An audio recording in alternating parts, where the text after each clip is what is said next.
Welcome to Kenton's videos. Enjoy the video. You start by ensuring your camera and internet are active. Make sure Play Store can receive links.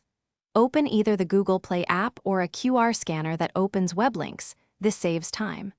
Hold your phone steady, position the QR inside the frame, and keep it still for 1 to 2 seconds. Once the code is recognized, a small notification or URL preview appears. Tap that prompt to proceed. This first step moves you from setup straight into the link the code contains.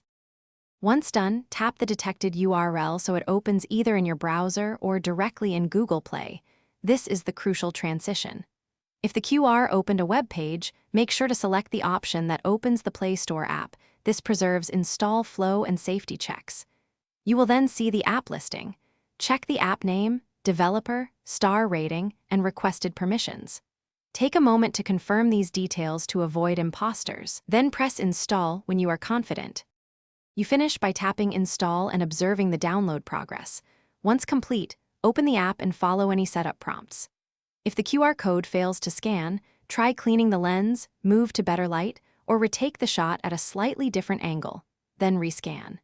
If the QR opens an unexpected or suspicious page, stop, cancel, and manually search the Play Store using the developer name or exact app title to verify authenticity. That one troubleshooting tip keeps you safe. Thanks for watching. Consider subscribing if we helped you.